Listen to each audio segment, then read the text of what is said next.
Welcome, Star Wars fans. Here we talk about all things Star Wars with rumors, facts, news, and random shenanigans. Get ready and strap into your Millennium Falcon. This is the Force Choke Podcast.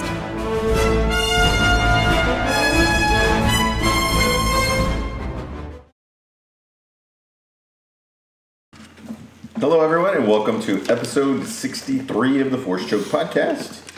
Across from me, we got... Micah. Yes. I'm Tim. I'm Sarah. And I'm Lewis. Thanks for joining us today on the Force Choke Podcast. Very excited that we have... So excited! Sorry, go ahead. It's a triple rainbow. It's a triple rainbow. It's a triple rainbow, man. All the way across the sky. Better than a triple rainbow, we got the Clone Wars, and it's back. Mm-hmm. Season 7, The Bad Batch. Who's watched it? Was it a bad batch? Michael watched it. Tim saw it. Tim saw it. Oh, I'm a horrible fan. You're a horrible fan. Do you have Disney Plus? I do. Wow. It's been a busy week. I bet I will watch it this There's only like a weekend. 21-minute episode. Dude, I know, but we know I'm a bad fan, okay? Like, We know Tim stays on the pot longer, so you just do your business and watch your stuff. do your business and watch your stuff. Oddly enough, he has the same look.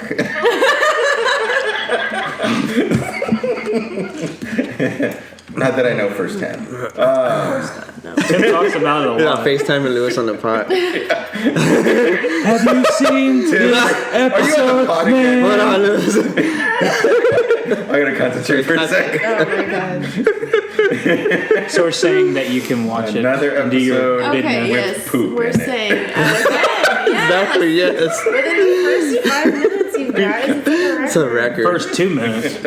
Oh, man. But yes, I know I'm a bad fan. I need to watch it. Well, we're gonna do a lot of spoilers today. That's Is that okay? You're okay with that? That's I hope- my punishment. They're okay with spoilers for... I guess we should preface this, right? We're gonna be talking Well, about... when we get there. Well, we're not there yet? I thought we were there. Oh, I thought you were going to go down something else first. No, that's What's the number first one, thing I man? gotta talk about. But unless y'all want to, we could talk about the future of Disney Plus and Star Wars. The future. The Obi-Wan Kenobi series is on hold now. Everything's Some on fucking hold. bullshit. Oh, Kathleen Kennedy didn't like the script. Oh, I don't like her. Does she really get to still talk? Seriously, after the whole shit, like, there's no... She's still part of the council, dude. I said Kathleen Kennedy. I didn't say Why? Why would they do that? It's okay. Does Kathleen Kennedy get to speak? Okay. Despite the fact that she goes on record saying that there's not enough source material, don't judge her for the movies kind of thing. Does she still get to really have a good opinion? No. She's still president, or... Of the United States. Oh, God. She's still the president of Lucasfilm.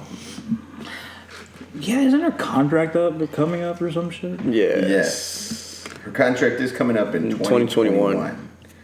Like Got one more year of her being 10 gangster. months. 10 more months. That's it. You're not on board with her no more? No? No. Were you ever? I don't think so. Really? I don't think there was a time where I was. Did you like episode 7? The Force Awakens? She gave you The Force Yeah. Awakens? She gave you The Mandalorian? Yeah, we did a She vote didn't on write this. it. We did a vote on this, and we was majority thumbs up, right? Didn't we say how like this trilogy was great? It was good.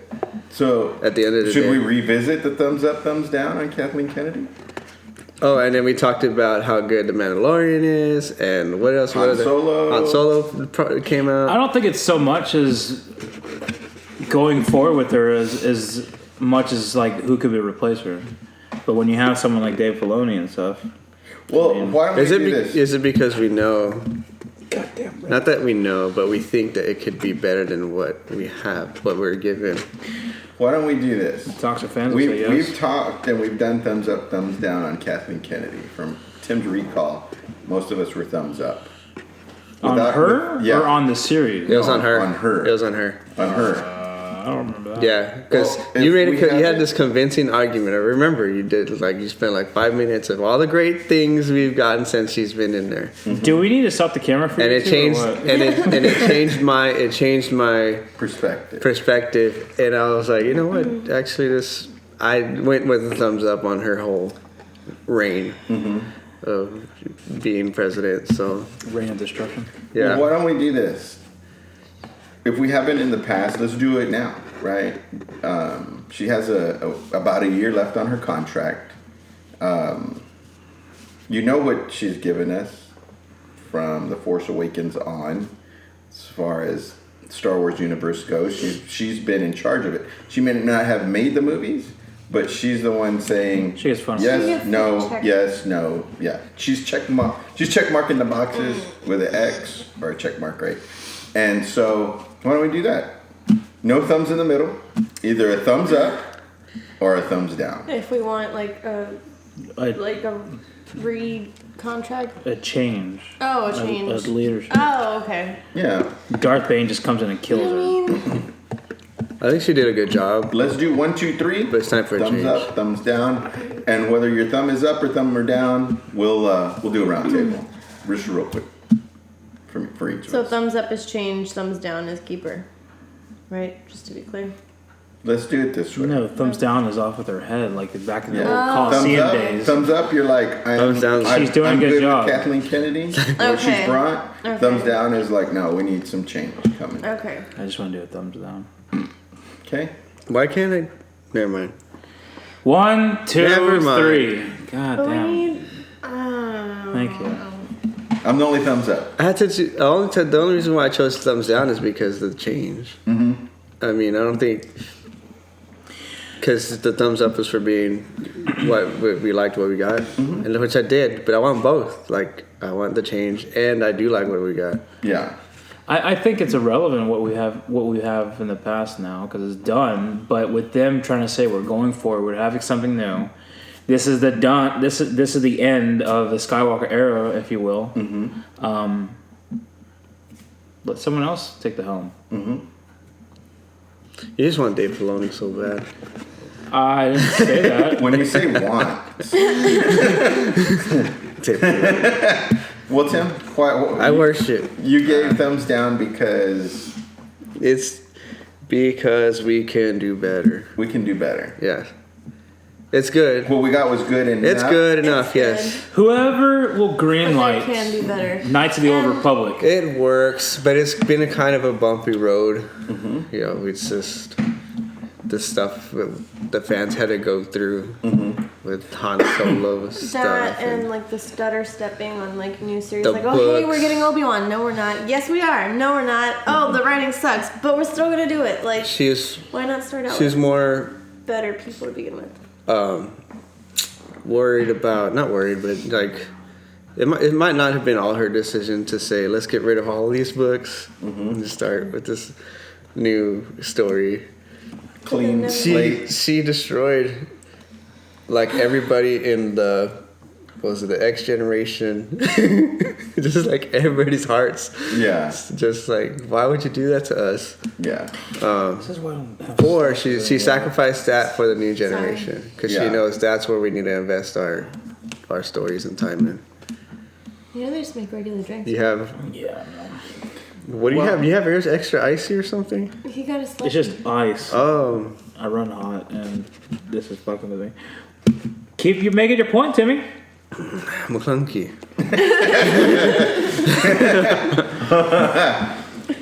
So, It's time for a change, man. well, along those lines,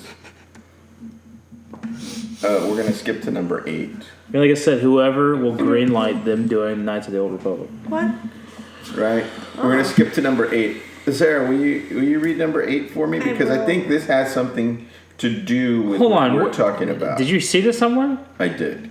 Oh, fuck yeah. Speak loud so everybody can hear. The official rumor is Kathleen.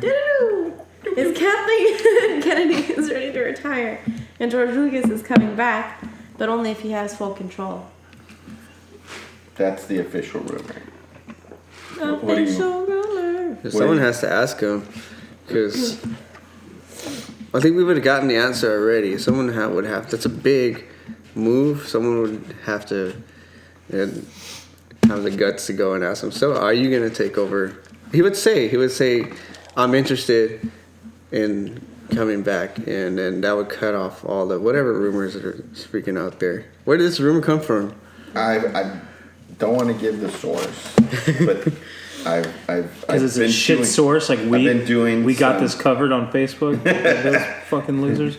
I've been doing some digging, and this is one of the big rumors. I've heard that. Is that Kathleen Kennedy, like Sarah said, is ready to retire. Give everything back to Lucas. But George Lucas said the only way he'll come back is if he has total control over the Star Wars franchise. Which that's what fans have been begging for, right? Bring George Lucas back. I wish he'd buy it back. Well, maybe Disney can just keep it. There's no way he's going to be able to buy it back. Yeah, Disney just keep it and then hire him to be... But there's no way he's going to have full control, though. Yeah, he can still... He can still control everything from the top. They just changed his position to dictatorship. Honestly, I don't see that happening. I don't know how they would do that. Mm-hmm. Like, I mean, they could probably offer him, like, well, yeah, you'll get a lot of decisions, but if they want to override him, they will, and he probably won't like that. I don't know. I mean, I'd be on board for that, don't get me wrong, but I just don't. If that's the premise, if that's what's necessary, I don't see that happening. Tim, what do you say, man?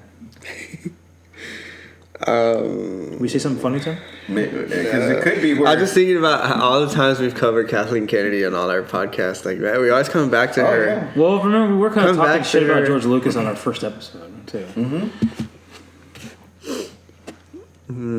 I was part of that. Yeah, you were. But I think for justifiable reasons about him thinking that he has ownership to change something after it's already released, which I don't entirely agree with.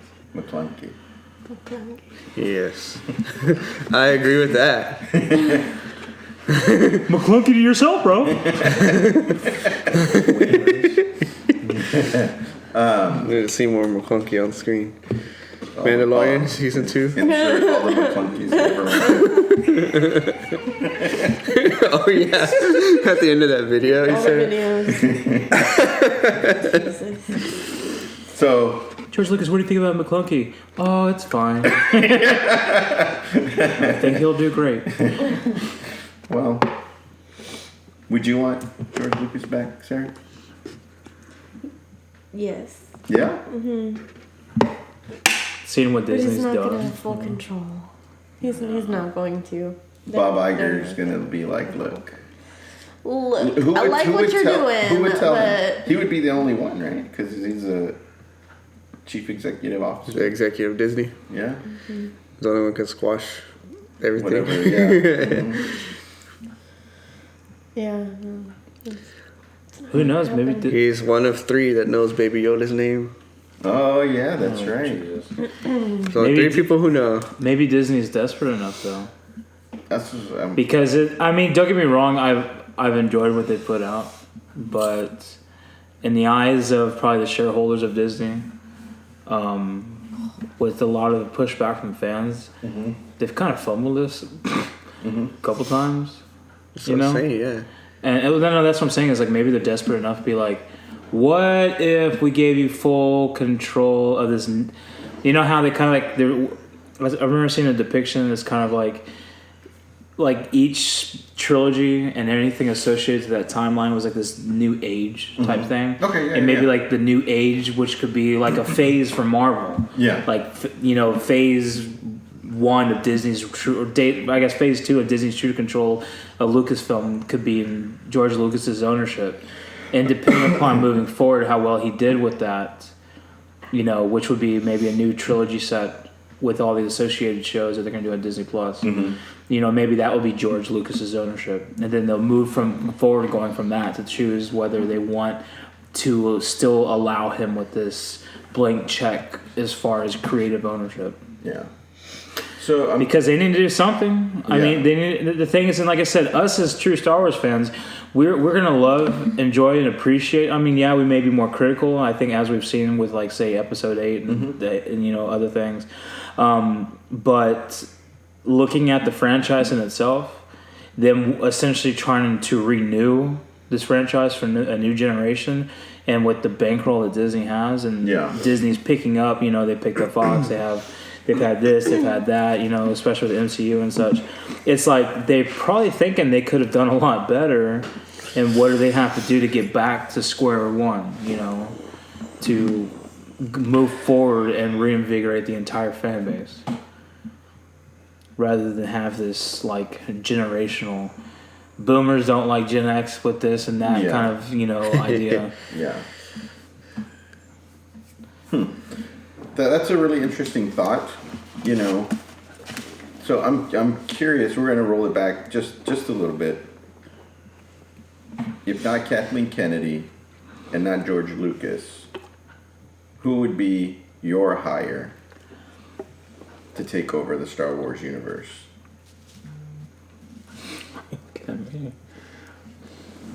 Tim? If not who?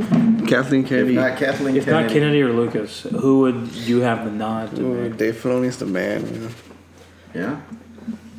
I like Dave Filoni. The only thing is that in his series, whether it was Rebels or it was... Tim, sit down. We're doing a podcast, bro.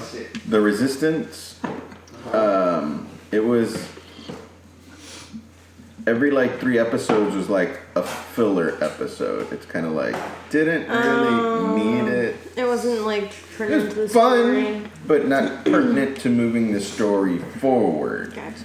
That's my only gripe with Filoni. I feel like every series has that though, almost. I don't think it's frequently, though. Yeah, that's a valid point. Not as frequently. So who would your hire be, Tim? Wait, what about you? Do you want to? Yeah, I mean, I'll go Let first. Lewis run it? I'll go first. I say. Oh, I thought you were saying let Lewis run the whole thing. What? Oh, you were nominating me today. What about you? You don't want the fucking job? Oh, thanks, Tim. Hell yeah, I'll take it. The podcast would really take off. Bring back all the legends. First thing. Right. I'm reversing everything that happened. And episode 7 through 8 is now legend. That's all legend now. That's pretty fun. And let's start over. It was all a dream.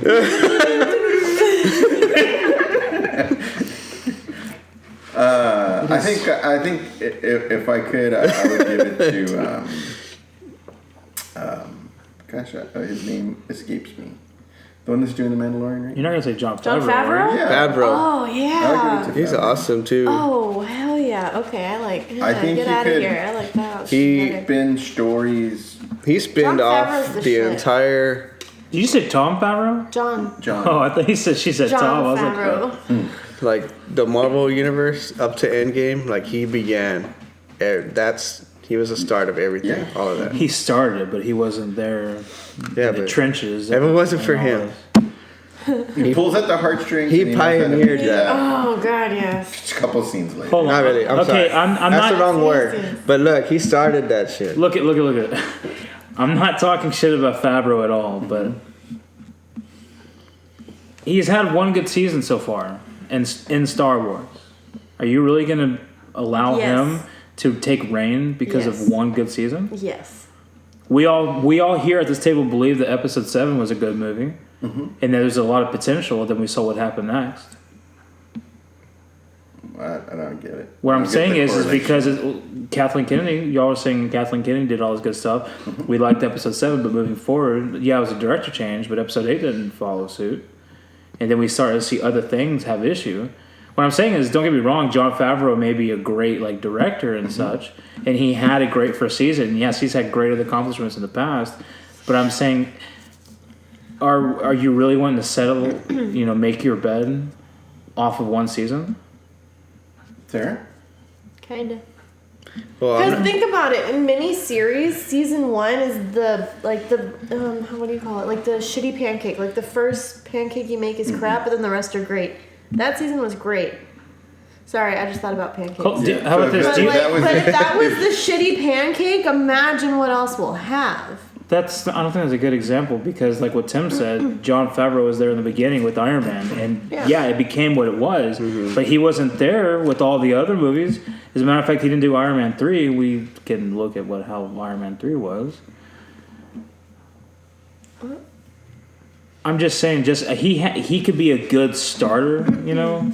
He could be a good director in his own right. But I'm just saying, I guess for me, is what I mean by that is that I'm not necessarily trying to make a case for Filoni, even though I may be. But I also want someone who's going to be there, who has been given direction from Lucas, who has been privy to everything that's been going on, and has had his hands in a lot of different things. Yeah, you say Filoni had, Prinze you know, Jr. Huh? Freddie Prinze Jr. Freddie PJ It's a joke. suck it. It's a joke. Celebrity Fest, San Antonio. Cool segue, Yeah. Tim. Let's go. But Let's go, man. But what I'm saying is gotta that, hear that you rant know, again in person. if you do a lot of different projects, there's going to bound to be a project that you don't care for. And Filoni's been there from the beginning, talking to Lucas, you know, since the beginning. Another person I think that no one's really we haven't brought up here. I know it wouldn't happen, but we're just kind of entertaining this idea. Is Kevin Feige of MCU, because he's like the hugest Star Wars fan, and that's where he wanted, but he got leadway with the MCU, and now, of course, in the positions he's at, I highly doubt he's going to walk away from that. Yeah, because I mean, it's still a Disney-owned entity. Don't get me wrong. I don't know if there's going to be some kind of project, because I know he's supposed to be a director of some movie in the future. But if they had some kind of weird thing where he's overlooking both somehow. I hope not. I mean, I hope. I'm not saying I hope that's the case, but what I'm saying is I think he's done wonders for the MCU, and he's a huge Star Wars fan. Who's to say that he couldn't have that same success for the Star Wars franchise that he did for the MCU? You're absolutely right. But I sense a great lurking butt in the background. A great lurking butt. That's going to hit topic number 3. Will the Star Wars franchise start feeling like the MCU moving forward? And is that a good or a bad thing? It'd be a high thing. You say it'd be an I thing? Mm-hmm. What's your problem with it? I have a big problem with it. Well, I'm asking Tim. Yeah. Why do you have? You can be next. That? Well, no. Well, I mean, you're saying it would be okay. What would be your? Like oversaturation? No, because I haven't experienced anything like that on film with the Marvel Universe or with anything really. Like Star Wars was, episode by episode, but Marvel took character by character and then created this story, and it was on screen. Will Star Wars franchise start feeling like MCU moving forward? I think so. It just seems more character driven and now than, and you follow, and I'm sure they wanted to follow the same success as Marvel did, and they'll probably plan something like that where you're gonna have these different characters come all on screen to have an even bigger story than what they started with. Is that a good or a bad thing? I think it's a good thing. It's a good thing. I enjoyed what I got from Marvel. I think Not all the movies, but in the end game, that was Well, with certain respect, I think with a certain amount of respect that I feel like I'm gonna get a lot of shit for this one. At least from the mainstream point of view, let's just remember I said that, the mainstream point of view. The Marvel universe is slightly bigger because it encompasses so many characters that you have to bring all together. But multi-dimensional characters. Yeah, but kind of like Tim was saying, is it's more of a story, like a continuation of a story. Like you don't have to have like 10 different character movies to establish the first Avengers movie. I know there wasn't 10, but I'm just, just to... Yeah. I mean, that could be maybe something they try to do for these legends, and I know we'll probably talk about that later because I know we've been having our own conversation regarding it. Maybe that's the way they can do that for some of these legends type thing in the expanded universe, in the Old Republic, a Darth Revan series, a Darth Bane series, going forward and such. But I don't know. I just don't know. I think they'll try to adopt the platform that has worked for the MCU, but I don't know exactly how it would work because, as Tim again mentioned, like they were able to have a lot of different movies to have this culmination of the Avengers because you had all these different characters, while Star Wars isn't entirely known for that setup or it being that big as far as the character content. Yeah, they can. There's a bunch of, they just hire a bunch of writers and start creating these new characters and stories, which I think they are doing. But they said they'd want to start a whole new story, a new. Did they say trilogy, or just a new? It was just a new story. Well, I think they kind of said both actually, but I think you'll have the fan base on. I say the fan base. I think it's some of the original fans. You have all this great content from Legends though, and it's like, why are you piddling off with new stuff when you have great stuff that you can pull from and do and exact and bring it into the canon universe, if you will? Like, just to completely forget that and move forward with something else, I think would be a bad move on Disney's part. And I think they would need if they were to kick this off. Let's rewind back to the MCU. They started it off with Iron Man. Mm-hmm. Well-known, beloved character. Technically Blade, but go ahead. But that Blade. Blade's success brought forward Iron Man. Just saying. Go ahead. No, it was Spawn. Spawn did it. Spawn's not into you, but I don't care. I loved Blade, but it is what it is. But actually, Iron Man kicked it off. Right? At the MCU that we know of, yeah. Yes. So, well-known, beloved character.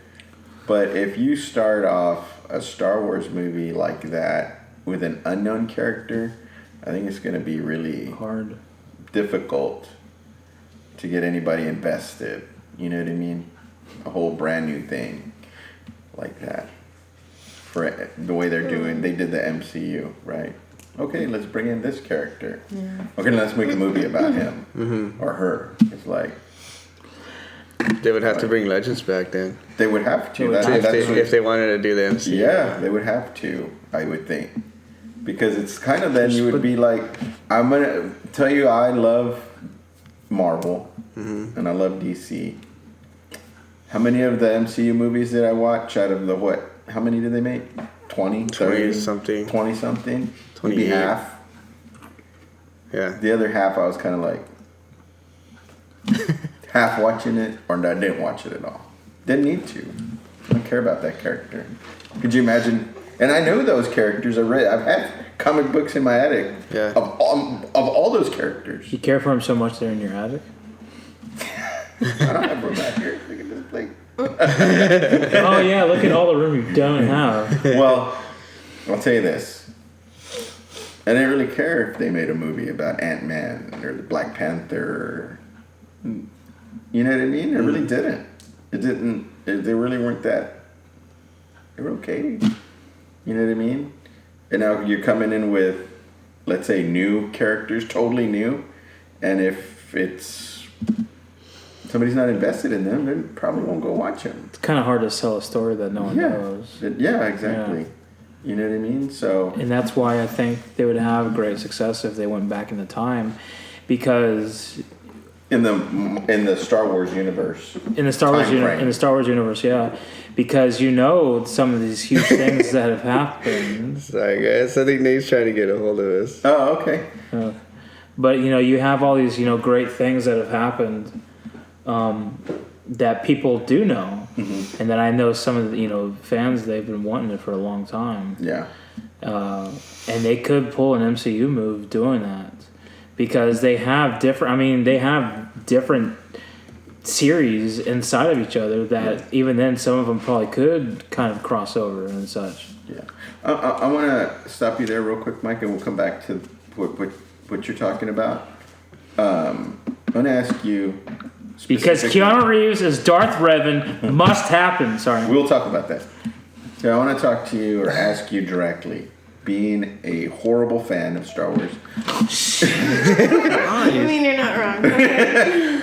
I kind of pushed it. You said bad fan. That's pretty not Oh, horrible. Yeah, no, not horrible. There it You're is. being a bad fan. All right, stop right there. Okay, hold on. Oh, never mind. I don't matter again. Cool. Yeah, please stop speaker. that terrible ringer.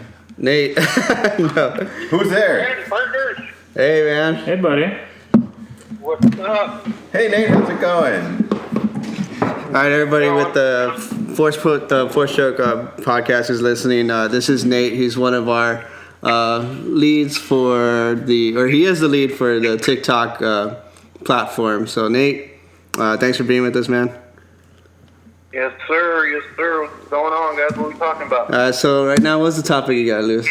We're talking about, will the Star Wars franchise start feeling like the MCU moving forward?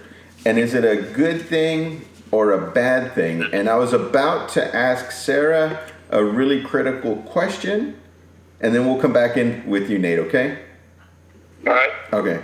So, Sarah, Okay. being a bad fan, Yes. right? You're more familiar with the theatrical releases of Star Wars, right? And now The Mandalorian. Yeah. Because you finished that series. What we just talked about, bringing in new characters, starting off fresh, throwing new characters, stories at you, maybe once, maybe twice, maybe 3 times a year. Yeah. Are you gonna would you be invested? Would I watch it? Would you watch it? If you're like, well, it's not Luke, it's not Leia, it's not Han, it's not Chewie, it's not. If it's not like an established character already, like what if it was like in Ahsoka Origins or something? Because that's what I tried to get into, and that's what I tried to read before I got into nursing school, and then that just dropped off because Anyway, so I don't know. Like established in the films is what you're saying? Yeah, let's say they're just brand new characters. I mean, Because I don't know. think about it. I mean, at points in time in the MCU releases, theatrical releases, you had a Avengers, you had a Captain America, and sometimes an Ant-Man. yeah. All or in the Doctor same year, just like back to back to back. Yeah. Being a bad fan, if they made a movie, I would probably go watch it. Probably. Yeah. But I would want some kind of at least familiarity at one point in the whole thing. Yeah. Just one, like, oh, this ties into that. Cool. Yeah. Yeah. And then build upon that. So like, so I think I saw like the first 2 or 3 seasons of Clone Wars, right? So I know, no, I don't know that much, but still, like I know Ahsoka, right? Yeah. So what if it like was like Ahsoka Origins or something like that? 'Cause Rex that's- Origins. Yeah. Then She has enough. probably, I don't know. But you know what I mean, like one Why are of you trying to make it those. look like an asshole? Too? I'm sorry. I just thought I know. Rex is the yeah, first thing I I'm still a thought bad of. fan. No, but one of those like what are they called? The supporting Supporting characters. If it was one of those, and then it brings it into Clone Wars or something, whenever that starts, or you know what I'm saying? Yeah. You feel me? Okay. Then I would probably go watch it. So if not, In summation. If not, I mean, dude, honestly, anything with Star Wars and it was a movie and I didn't have to commit like 8 hours to in one chunk of time, I would probably you're go probably see gonna it. go see it. Yeah. Okay. Or if it was on like a little Disney Plus movie or Yeah. something, Yeah. I probably would. Okay. So, Nate, you got some of that. How do you feel about that? Do you think fans would to rush to go see 2, 3, maybe even 4 Star Wars movies at a time, like when the MCU was throwing all these movies at us? Do you think regular fans, or maybe even passive fans, would go watch each and every one of these movies? Well, I think the unfamiliarity of a new Star Wars story would be both good and bad at the same exact time. Because if you look at something like Rogue One, where you don't know any of these characters, but because of regular fans, that's one of their favorite movies out of all the new movies that have come out. So I think if you can put together that very first movie, make a compelling story, if they do like Knights of the Old Republic, where you have certain familiar characters, but it's kind of a rehash on that story, you can draw in some newer fans and also bring in some of the old fans who love Knights of the Old Republic. So it's kind of like if they got the right director and right screenwriters, they can put together a decent universe like Marvel. And it's just going to come down to that very first movie, see how it goes. And that would be the critical thing, right? That first initial movie, they're gonna give us characters that we're like, oh man, I gotta know about whoever that character is, and that would be, maybe 2 years later we get a movie about them, or that movie's already in the works. And that's. I could definitely see them doing like kind of like what Marvel's doing on Disney Plus right now, is kind of introducing, smaller stories and then eventually it leading to one of the bigger movies. Okay. Which, I mean, that would help bring along fans who have Disney Plus just for the Marvel stuff, and then they're like, oh, okay, Star Wars came out with something, let me check that out. Yeah. That's kind of what Micah was talking about, and I know Micah right now is reading some Legends books. Or actually, you're listening to the I don't want to audiobooks. steal the right of saying I'm reading them, but yes. And talk to us a little bit about that, Micah. And your feeling on. It needs to be canon. When we first started this podcast, and I was one of the ones that brought up Legends quite a bit. You know what I mean? And mostly after what happened in the events of Return of the Jedi. And I know, Micah, you kind of were like, look, it's Legends. It doesn't matter. Just, Louis, kind of just shut up about it, okay? It's not existent anymore. Now that you've listened to some of these... I've said that for the context that we have a new trilogy coming. Well, yes. But because episode 7 had just come out, and we had a lot of prospect moving forward. So let me ask you, now that you're listening to these Legends books, it sounds like your passion for Legends is growing a little bit. I think it's growing a bit too, but also, and like I said, just to preface again, I also said that because we had a new trilogy coming out. Yes. Now the new trilogy is finished. We don't know how long it's going to take, so I need that input. You know what I mean? Yeah. And so I go to the audiobooks, and I'm semi-familiar with some of the stories beforehand. With the research, just independent research, wanting to fill that void, or something that we've talked about on here, like having a basic understanding of Revan, but then, okay, well, it's time to listen/read the Revan book and everything that entails with that, and getting hooked into that idea, and then moving on to the Darth Bane series and such. Mm-hmm. And I think this is Disney's like ace in the hole for really going forward. If they want a successful franchise, have garner more success than what this last series did, or the new series sequel trilogies, because you do have a lot of material that are with Star Wars fans but they've all enjoyed, like all of them. I don't know anyone who doesn't enjoy it, who's listened to it or read it, or knows anything about it. And moving forward, like this is like an untapped resource that they should really claim to. Yeah. And Nate, I was going to ask you directly about what Micah was just talking about there. It's like we were talking a little bit prior to you calling in that Kathleen Kennedy is contemplating, official rumor, Kathleen Kennedy is contemplating retirement. And I know you've been a proponent of her and what she's brought us, to the Star Wars fans. How do you feel about when Kathleen Kennedy said there's not enough backstory, in the source material, to create a big enough universe for the Star Wars franchise? That's a tough one. I can't defend that. I get what she's trying to say, but there's like you said a couple podcasts ago, there's literally a mountain of books of backstory and extra stories and stuff like that.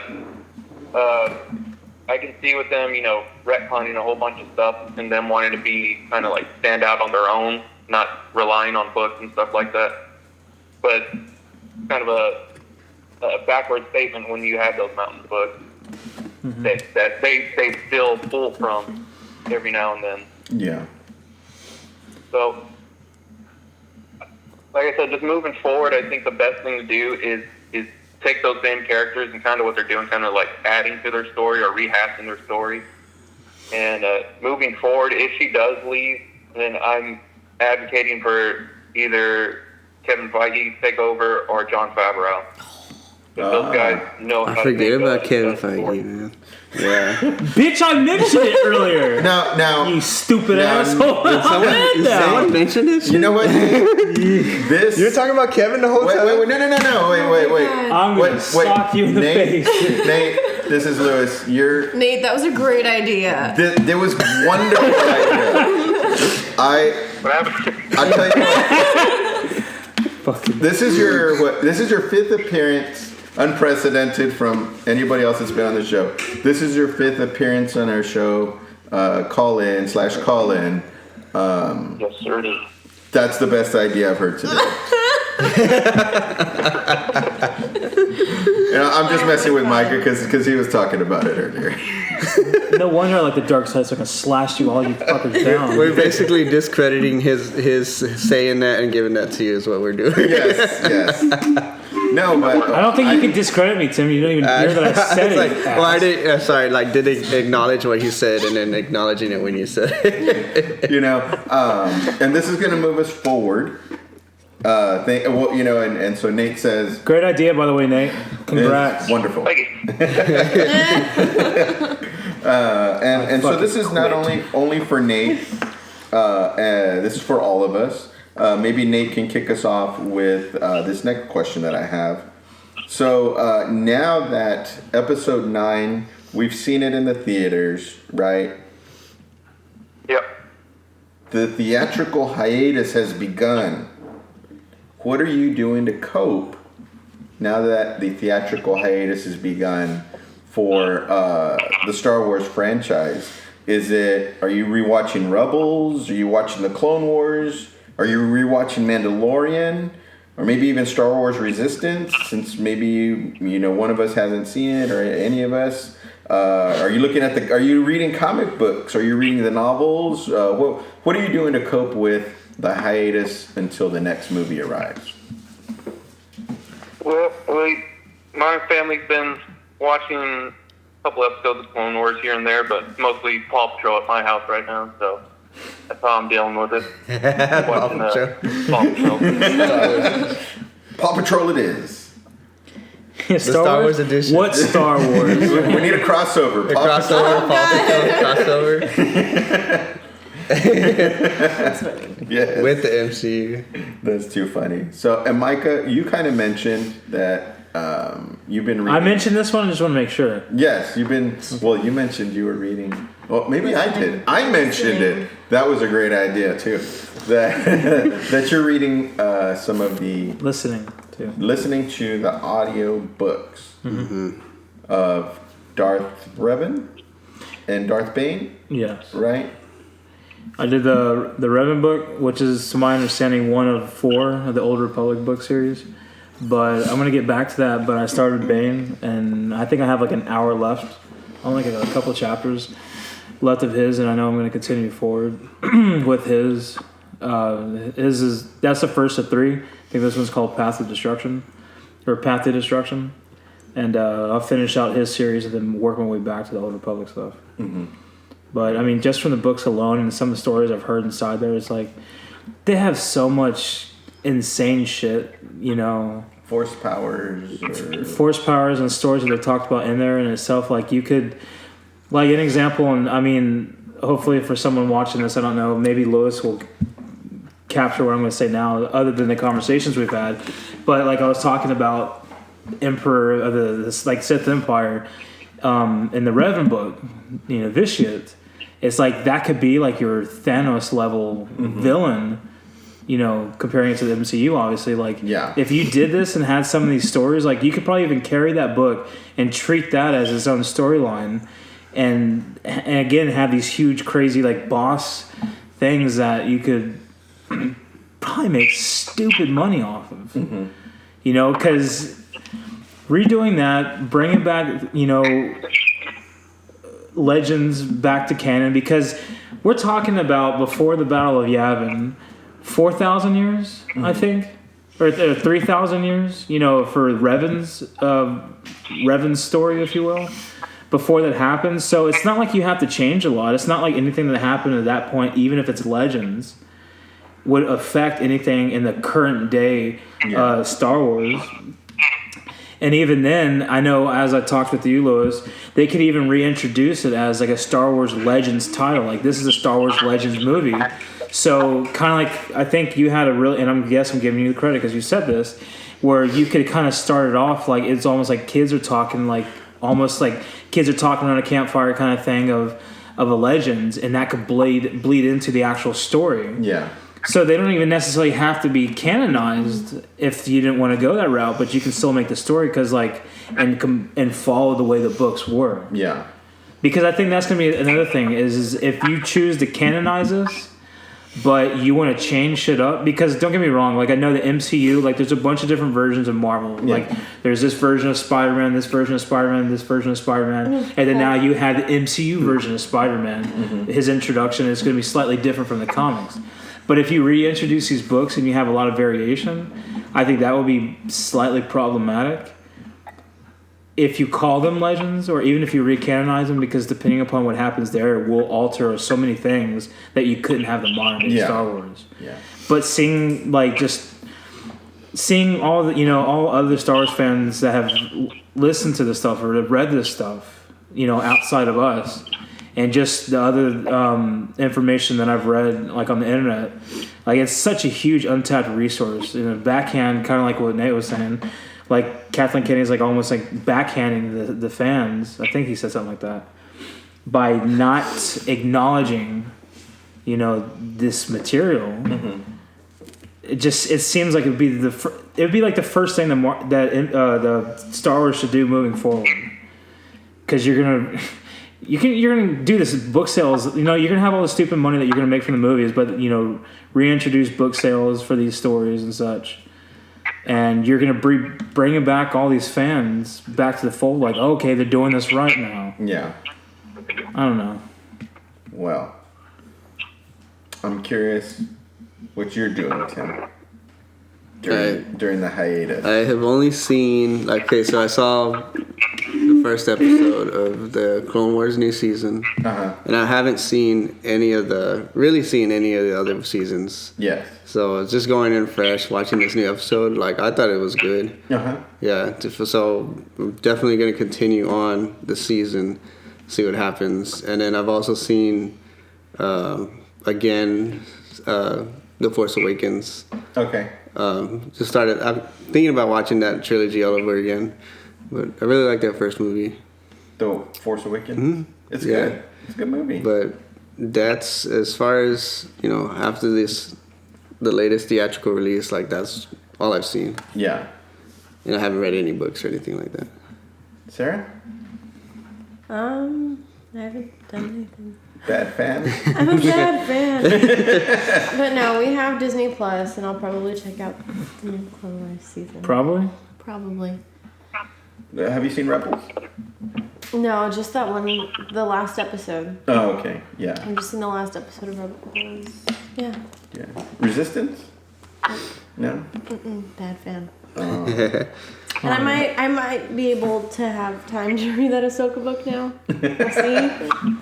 Let's get the audiobook. Right? That sounds really good.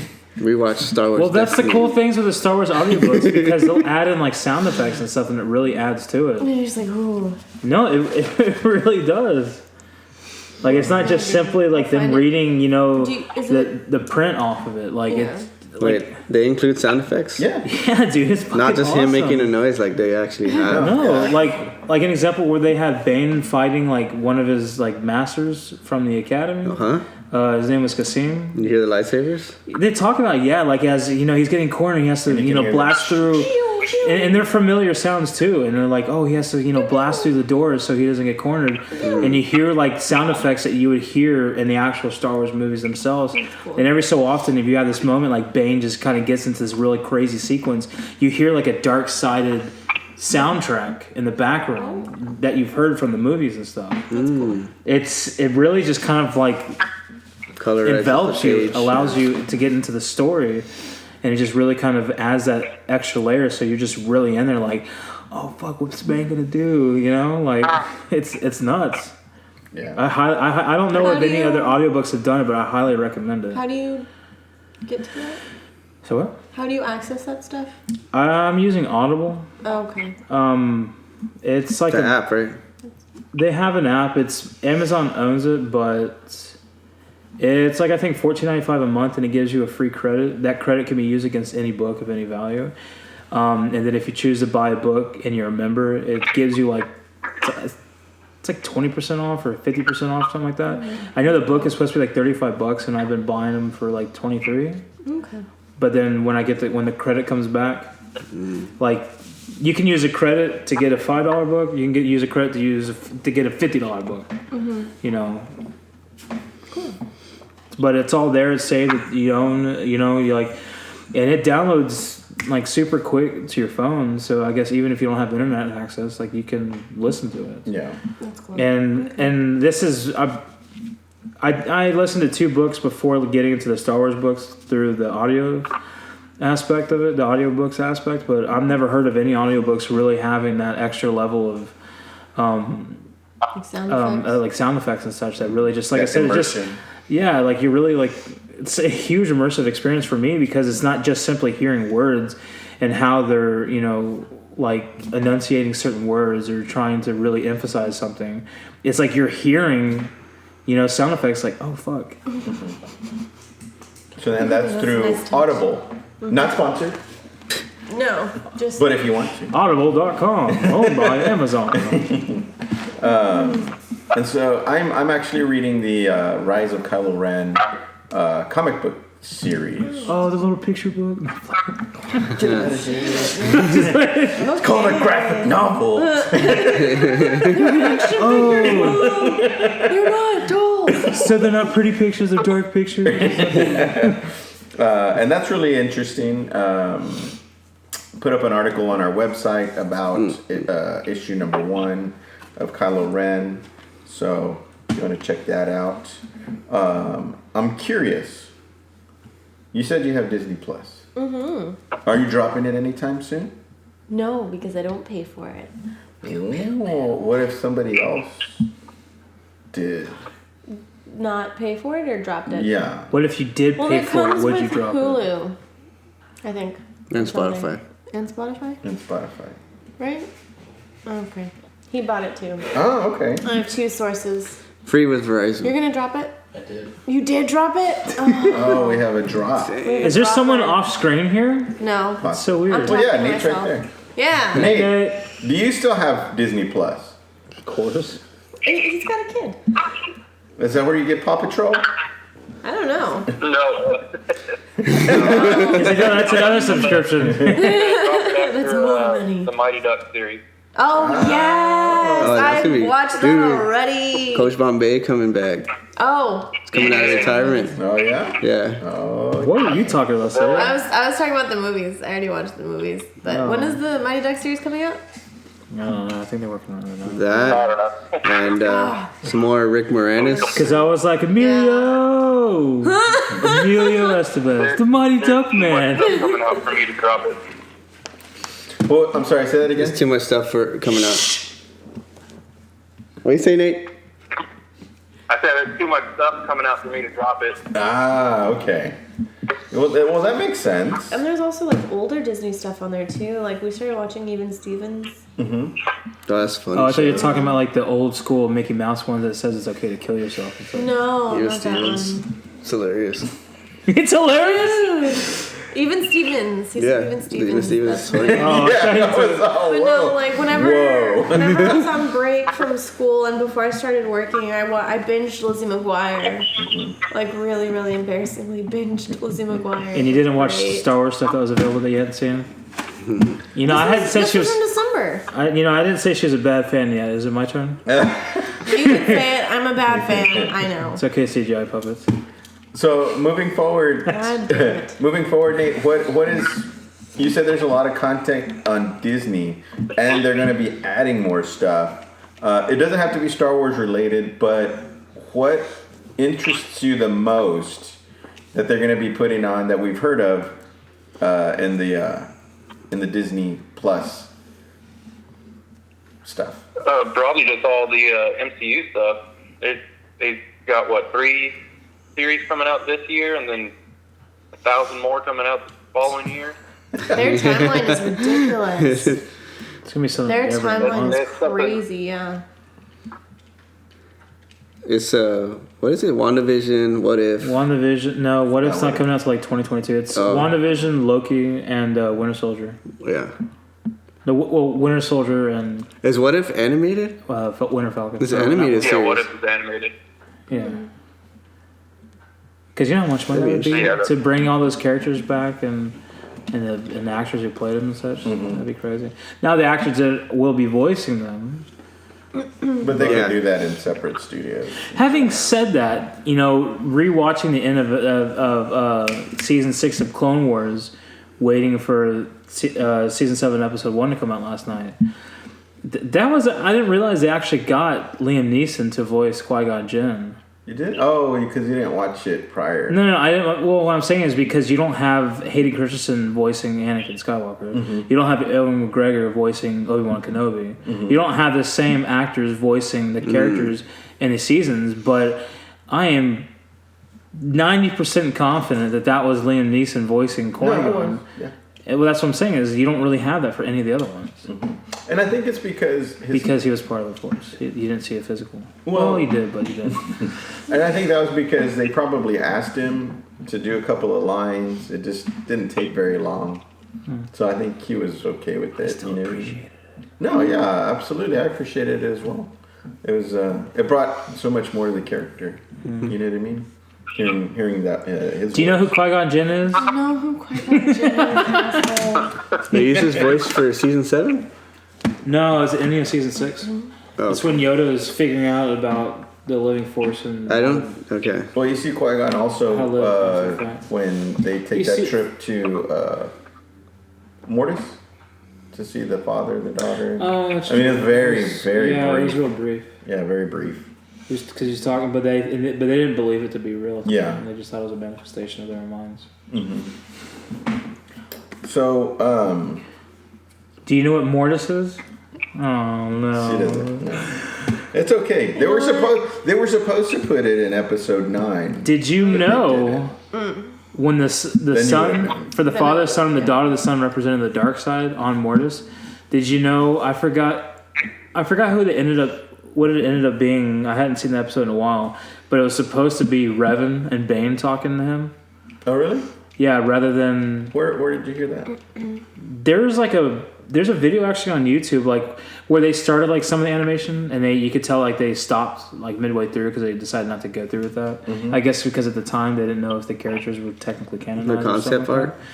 Yeah, it shows the son talking and you can hear the voice, but it just looks like he's not talking. It's almost like a very, very, very cheap animation. And I'll have to find the video and I'll even post it later on.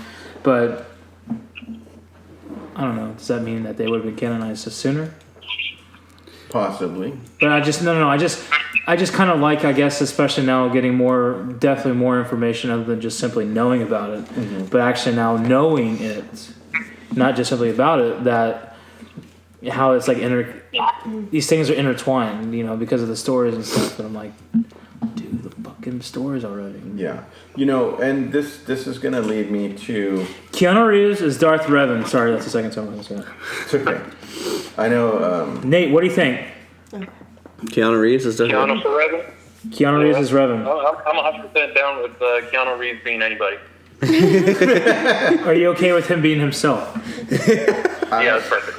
I opt for them to make a Star Wars movie where Keanu Reeves plays all the roles. Yes. Oh my god. I'm down. Wait, all the Star Wars roles or all the roles he's played in previous movies? Oh. We could do that. We could do that. Whoa! Digitally. Are you saying you're here? I don't know. Yeah. That'll be a what if episode. Fucking Johnny. Speaking of that, Get Johnny Utah, man. man, Nate, you read my mind. What would you like to see as an Would you like to see an MCU Star Wars crossover? Perhaps in the What If series that Tim brought up that's being developed. For example, like what if Vader was the boss at the Daily Bugle instead of J. Jonah Jameson? What? Yeah. Dude, that'd be funny, man. That sounds like Is this a comedy show? Sorry, Nate's talking. Sorry, Nate, go. I was saying Vader in charge over there would sound like a Robot Chicken episode. Yeah. Yeah, right? Yeah, No, absolutely. but I had this conversation, I think, with you, Lewis, having Jar Jar with the Guardians. Yes, with the Guardians of the Galaxy. That would be perfect. Seeing Drax and Jar Jar talk to each other. Oh my god.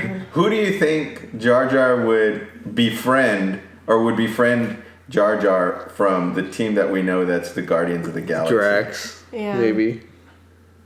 Probably Drax or Mantis. Yeah. Yeah? Maybe Mantis, yeah. Yeah, Mantis. Yeah, because she's real, like, touchy-feely, kind of. The whole scene with Drax and her where he's like, he wakes up and she's like, sorry, I just have thoughts of being with you. Oh my gosh. I can see him doing that crap like that to Jar Jar, like just kind of like low key making fun of him. Yeah. Yeah. I could see Jar Jar getting all garbed up in the, like, leathery latex of the Guardians of the Galaxy, walking out with them, all with his arms swinging. Sam wants to see some alien creature all latex. It's Oh god. Path. So what do you guys think? I think that'd be cool. that happened on. Wait, what the hell is? I don't know. What the hell, Tim? Do you even know? Tim is Why digging can't I deep. lost it? I forgot his name. Jabba. Jabba? Yeah, that scene where he has the slaves. Yeah, the alien chick The Twilight? in latex. Oh! He's over here talking Did you about. just call Lewis Java? God Latex. damn. Tim's thinking about latex. He can't get it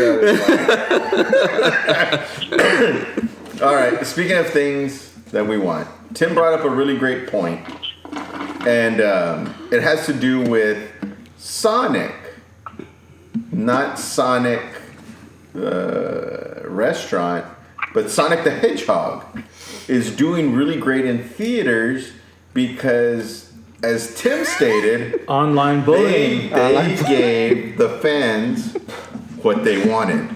What do you think about that, Nate? Say that again? So Sonic, the movie. Have y'all seen it? Yeah, Sonic. You've seen Sonic? No, I haven't seen it yet. I was just saying, like, The reviews are it's doing good. I was comparing it to like Star Wars and their fans, but Sonic was a huge success this past weekend, and it's a success only because, like, it would have failed, but it succeeded only because they listened to their fans. And I wanted to know, Oh, okay. yeah. So I was like, why The huge redesign. can't the people at Star Wars headquarters like listen to the fans as well in order to be successful? How do you feel about Yeah. that, Nate? It's kind of a double-edged sword when you think about it. Because if they give them exactly what they want, then, like, here you go. There's nothing to add to the story that you don't already know. But then again, it's like you're also fuck you, take this or leave it. Mm-hmm. So it's kind of double-edged sword. Just damned if you do, damned if you don't. Because we've seen direct adaptions that don't do well. Then we've seen stuff that, pushes the limit that does equally as bad.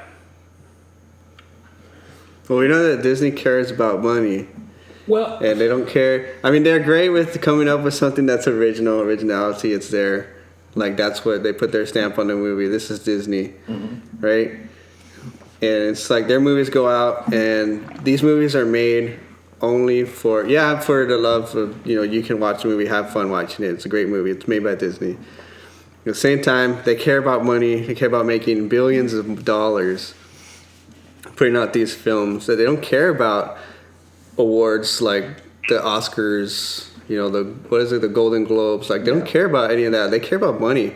So all these movies out there can win Oscars for best director, best, film to come out with best film of the year, whatever. And whatever these awards are. Disney don't golf get clap. Yeah, Disney's With out there in the background doing their little golf clap and making billions, like money just pouring out their ears.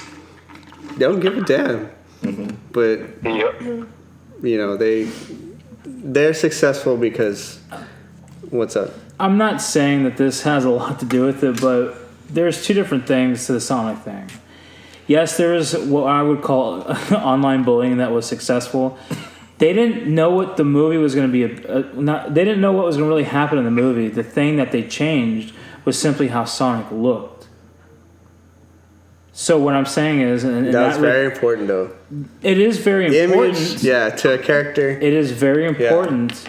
But what I'm saying is that has there been an issue like that in Star Wars that Disney's ignored? Have they said like, oh, Kylo Ren can't look like that, Darth Vader should have looked like this, blah blah blah blah blah blah? That's one. I mean, that's a huge change to make after the fact, after you already done the movie and everything. But it's not like it didn't change the structure of the movie. It didn't change the decisions that they made regarding it. They changed just simply the appearance of a character. That could have sunk the movie. You're absolutely right.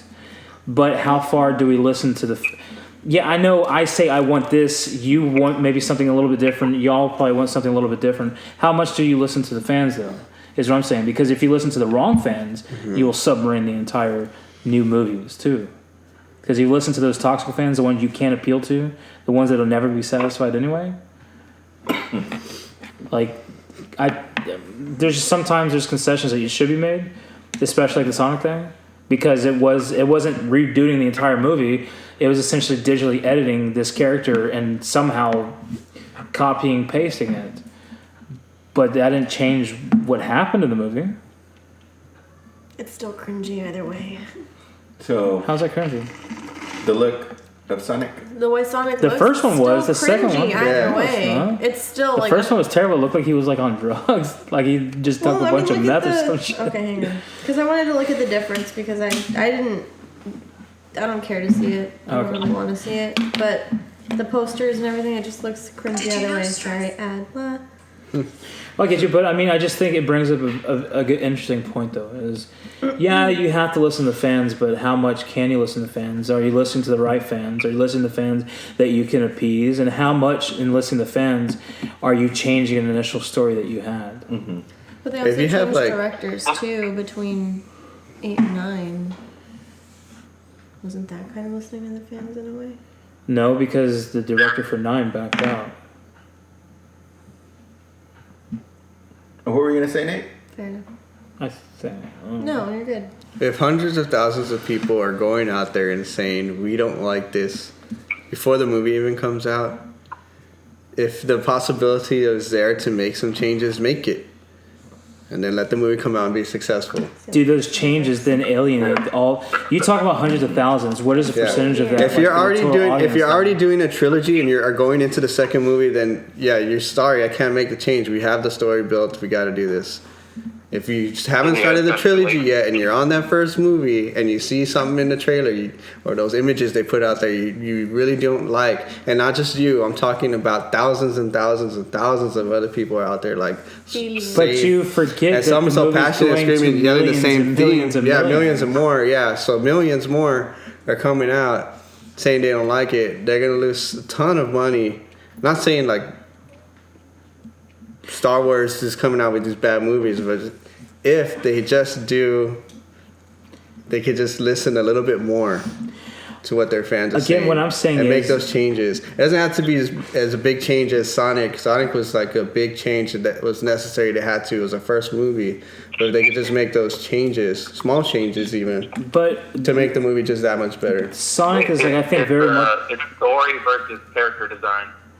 Yeah, and that's a huge thing Yeah. you have to look at, like what I've said, because you say 100,000 people don't like one particular thing. How many people do you think are watching a Star Wars movie? We're talking about millions of people. 100,000 is a very small percentage. And the same people that will go out and say something. The other millions don't. They were like, I don't have time to, but I don't like that. That is a very small percentage. They are the voice. Are going to talk shit no matter what. But they are going to be the voice no matter what. Of 10 times more. No. Yes. You know, I don't know the exact statistic. If I'm sitting in the same room with 10 other people who don't like something, they agree with me and they don't like it, those 10 people probably aren't going to go out and sign a petition, but that one person will. But he's speaking for the rest of those people. I'm saying that one can account for 10 more that don't have the time to go out and say something. And just because someone doesn't say something doesn't mean that they're already offering an opinion against it. You have the people that you're talking about are the people who are going to say something no matter what. And a lot of times these outspoken folk that you have are saying like shit that doesn't even make sense. It's like when you go out and It's vote. like talking shit about an vote. actress in a movie like Kelly Marie Tran or something. They're talking shit about these people because they want to talk shit. Yeah. That's appeasing to a very small minority. But the Sonic movie, they weren't talking shit to talk shit. They were talking shit because it looked like shit. There was a credible thing to that, but that's a credible thing that we've mentioned. Yes, the outlook in itself. But what I'm talking about is appeasing to a very small percentage of people. The same percentage of people who say something no matter what. I forget the actual stat. What is it? Something like 80% or 90% of the Twitter accounts it's like 90% of the traffic on Twitter, something to that effect, is only mentioned by a handful of Twitter accounts in retrospect. It's not like half of the Twitter accounts are accounting for 90% of the traffic. No. It's a very, very small amount. So everything's because irrelevant. you have these people in a toxic environment that found this platform to talk, this echo chamber, and they're using it. It's vice versa. So everything positive is irrelevant. That's what you're saying. Well, no. Because But it's 90%. But what I'm saying is you're only choosing to listen to this small minority. They're saying that this is shit, and they're going to say it's shit regardless of what's put out. Because it worked out for them. Sarah, what do you think? It worked out. I think it's a mixture. I mean, you are going to have a lot of those people in this day and age who are going to talk shit regardless of something, if it's good or not, right? Even if they like it, they're going to talk shit. Even if they like it, they're like, "Oh yeah, I liked it, but this was shit." Like we all have our opinions.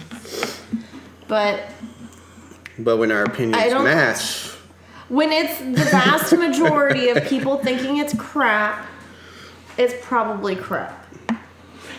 But sure. So if it sounds like crap and it looks like crap and it smells like crap, but I don't think the opinions. First impressions on trailers are almost everything. But But out of all the people who are going to watch that movie, who saw that trailer, are you going to get more than 10% of people speaking out against it? But if we go back to the discussion, remember we talked about we would do if we had our own like brainwaves controlled movie, right? If we got our own personalized movie, that integrity is not going to be there for those directors, writers, blah blah blah blah, whatever. That integrity is not going to be there if they're. I mean, I agree with Nate. It kind of is a double-edged sword, but I don't think the opinions of 10,000 people, whenever it goes out to millions, should change a story. So, and I think it goes back to what Nate said. It's character design versus storytelling. I agree. Right? Yeah. Do we want them to change the story? Do we want them to change the characters? Yeah. Do we want them to change the outcome, which is part of storytelling? Yeah. That's a big part of the new world that we live in. You know what I mean? And I think it's up to I think Disney did that a little bit on. We talked a little bit about it when they released the poster that was leaked, where it had all these weird characters, and we're like, was that real? And Micah mentioned it. Oh wow, all those characters on the fake leaked poster were all in the movie. Ironically enough, did Disney do that intentionally to see? Get opinions. Let's not have a Sonic episode. Let's see what the audience. Think. Yeah, what does the people think? Yeah, before same thing. So you can say the same thing for the leaked script on the movie. Well, what do the people think about the story before, so they can make some changes? The Deadpool, what was it? The testing. Yes. Yeah, somebody. That was to get the green light. And somebody leaked the Deadpool footage, and then everybody loved it, and they're like, "Oh, let's go ahead and make a movie about it." Yeah, yeah. It was Ryan Reynolds, yeah, because he later ended up coming out saying, "Oh yeah, that was me." Yeah. Yeah. That's awesome. So, opinions matter. It's almost as if they paid Finn, or what's his name? John Boyega, yeah, to like, hey, make up the story. You're the one who lost the script, and then people got a hold of it. Yeah. And he'll like, all right, I'll take one for the team. He ran with it, and when he got interviewed, he's telling everybody what happened. Yeah. Quite the possibility. So that is the effect of story changing and not image. Well, but I think part of that too is kind of at that point it was almost irrelevant because the movie's going to be coming out. There wasn't anything they were going to change. That script came out only a couple weeks or a month before the movie released, and they shot like 13 different endings. They shot like so many different type of movies before they even released the movie. They had so many scripts to work on. They had there's different versions of this movie. You just got to piece together these scenes in the film. And they ran with that one story they thought that worked. But also too that what got released, we don't know what got released because it was put on eBay and it was purchased by. Because they test screened like 7 or 8 different versions. I'm aware of that, but what I'm saying is that, and also too, this lost, quote unquote, lost script also has almost no relevance to what was actually showed because it was put on eBay and bought by the actual owning the company. Disney. Before anyone, I think it was a mediator for Disney, but essentially Disney was, bought it up, and they got, I guess I'm sure, NDA clauses for the people who did see it. So what I'm saying is that information still didn't get out, at least to the masses that would be able to make a change. Even if you did have a alternate ending, you could easily just switch in a moment's notice. More of the distinguished people. I wonder if whoever put it on eBay was smart enough to photo capture each page. That's what I would do before I sold it. I'm quite sure they would also come out on that though. Has there been any duplications of this made? Because if they find you in violation, you're screwed. But come on, keep it for yourself and talk about it. Yeah. I don't think you could ever talk about it. You could blog about it. Where'd you get this information? How do you know it was in the script? An anonymous blog. I thought it was in there. I thought it should have been in there. That's my own ideas. Yeah. But anyways, moving forward, Nate, we haven't heard your thoughts on the rise of Skywalker. How many times did you watch it first? We went to the movies twice. So apparently you enjoyed it the first time and wanted to go watch it a second. Would we be correct in assuming that? Yes, sir. My daughter loved it, so we went back the second time because she kept on asking for it. Nice. So talk to us a little bit about it. If you want to walk through it, I'll let you present it in any way that you see fit. On your thought process, what kind of score would you give it from a 0 to 100? What did you like about it? What you think they could have worked on a little bit more? Maybe some of the pacing of the movie. Talk to us a little bit about, the rise of Skywalker and your thoughts around it, man. So I would say it's an okay movie that had amazing moments. Okay. That makes sense. So I would give it somewhere in the 80s. Maybe a low 90s. Just just off the pacing issues, I mean, they had. It's funny because we're talking about opinions, and when Force Awakens came out, people were like, "Oh, they played it too safe. They need to take risks." Then Last Jedi took risks, and they were like, "Whoa, they took way too many risks. They need to play it safe." And then they played it safe one more time. And they were like, "Whoa, wait a minute. Why are you playing it so safe?" Mm-hmm. So it's just funny when we're talking about opinions that popped in my head. But again, like I said, it is a very safe movie as far as trying to retcon a lot of stuff that the Last Jedi tried to push the boundaries on.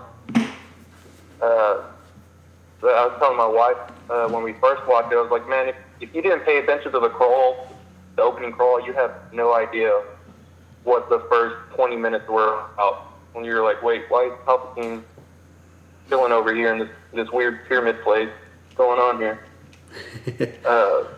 So yeah, there's a lot of pacing issues, but it's kind of understandable to kind of cover a large space of time, because from Force Awakens and Last Jedi, that was a couple of hours between movies, and then between Last Jedi and Rise was what was it, a couple of years or something like that? I think it was about a little over a year. Yeah, a little over a year. Right. So it's a lot of time to cover things. But like I said, there's a lot of amazing moments that as a 26-year-old man, made me tear up in the theater.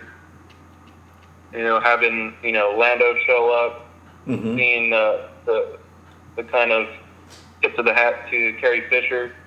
Yes. All of the resistance showing up at the very end to fight. So it's filled with amazing moments. But as far as the story goes, it's kind of like, okay, it's not amazing, but it's cool, I guess. It's nothing that I'm going to be, writing blogs about or whatnot. But it's a very okay movie, very entertaining. Yes, is my take. So you give it you said a high 80, low 90. You're gonna leave it at 89. The first time through, I was like, "Wow, this is amazing!" After getting all the shock and awe, I was like, "This is 100." And then seeing it a second time, I was like, "This story doesn't, thrill me as much, but it still has amazing scenes." So I'm giving it a high 90. And after letting it stew and thinking about things for a couple weeks, couple months, I was like, give it maybe a high 80, low 90. And that's fair enough. I'm going to ask you because they kind of, I don't want to say they cheated a little bit. We talked about this a little bit. They seemed like they killed off Chewie. How did you feel about that moment? Initially, it was like my breath just left my body, and I was like, did they really just kill him? Like, this main character that's been in every movie, did they just kill him? And it just was like, after that moment, I was like, you know what, fuck it, I don't care what happens next. When he showed him again, it was like, the breath just, re-entered my body. He's like, all right, okay. You're like, you bastards, you got me.